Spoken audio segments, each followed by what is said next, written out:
I'm usually not nervous to give a short Dvar Torah, just like a few minutes of teaching about the Torah portion. But I have like a very knowledgeable family here tonight. A very extended. I didn't know how many people were coming up here to light candles. It seems like everybody knows what's going on. It's great. Your grandmother Toby is the salutatorian of my Friday morning class. She came in and to my Friday morning class and really became one of the star students. So I'm happy to be here and be part of this extended and growing family. The Torah portion's last line is one that is confounding, and here's what it says. And let me know if you have any questions.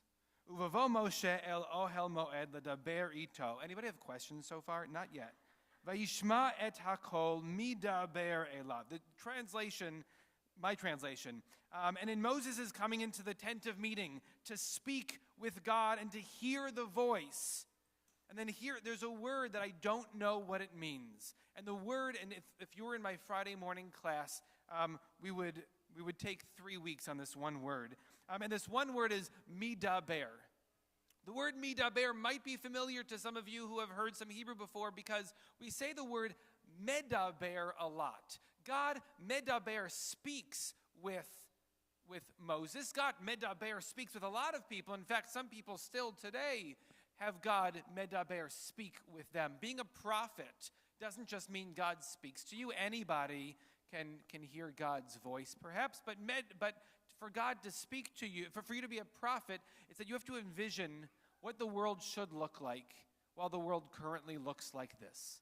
Moses and Isaiah and Jeremiah and Ezekiel and so many others, Huldah and Devorah, so many others in the Bible are able to envision what the world ought to be while living in the is. And so here, this word Medaber, we're not sure what it means. And so there's 4 different explanations that I have found. And one thing that I love about Judaism, one of the many things, is when we look at a text, when we look at the Torah or a prayer or anything else, we don't learn it just at face value. We don't look at the translation that's written in our book and go, that must be what it means. We take time. We go, what do we think this means? What do 10 other people think this line means? How does that inform me? So on this word, Moses goes into the tent of meeting and hears God, Medaber. What does this mean? Rashi, 950 years ago, says it's like the word mitdaber. Mitdaber is reflexive. It makes the verb not just conversational, but it's reflective. God was speaking to God's self. If you prefer pronouns, God was speaking to himself. God, in this idea, in this ancient idea, God is always speaking. God is always talking. And Moses was able to channel himself in just a way that he was able to hear God speaking. This is reflexive. God is speaking to God's self, but we can listen, which maybe is this idea for you that as you go out in the world, you can find a way to channel yourself, to understand the universe by listening for God's voice. Another idea of Medaber is it just means it's continuous. That the discourse, the conversation between God and Moses is ongoing and constant and uninterrupted. Moses was talking to God outside the tent of meeting, in the tent of meeting, on Mount Sinai, away from Mount Sinai, in Egypt. It doesn't matter. This conversation didn't have one place, so they were in the middle of a conversation when they got to the Ohel Moed, the tent of meeting. Another complication in this is in Torah, in Talmud, and so many other places, especially in ancient, therefore male-heavy texts. It says, he said, and then he said, and then he said, and unless you're a surgeon to figure out who is the he of this line, and to have God and Moses speaking and not be able to decipher whose voice that is maybe what's going on here. And the last one that I'll bring in is, it's not speech. Speech is medaber. The word here is medaber. It's almost speech. It's like speech. When you know somebody so intimately, you don't even have to speak. When you know somebody so well, you can look at them.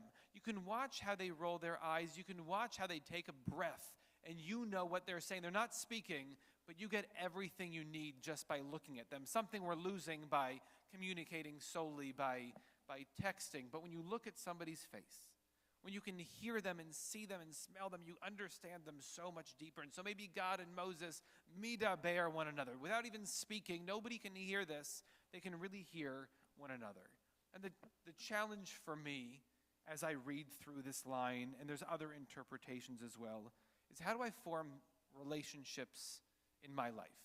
Both divine relationships with something greater than I am, but also interpersonal relationships. Can I take this and apply it to all of that? Can I make sure that the relationships that I have, the relationships that I build, are reflexive, are us in communication with each other, are continuous, that we can have a conversation today, and then next time you see me over Kiddush lunch, and then a month later we can continue this relationship and conversation. As so many of you have told me that Rabbi Pascal was so good at, he could meet you once and then see you 10 years later, and he'd still remember you and where you were and what you were doing. And so many rabbis aspire to that. Maybe this relationship is continuous. And maybe it's also this idea of he spoke and then he spoke, that once we are in tune with each other, we can really understand each other. And maybe once we are in tune with each other, we're like on the same page. We forget who said what. Right? Relationships with family members, with loved ones, we forget who said which part, because we all are sharing these ideas.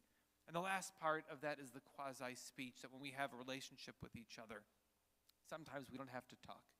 We could just see each other and understand each other's pain and be there to celebrate with each other and stand next to each other in times of discomfort. It's what we're trying always to do.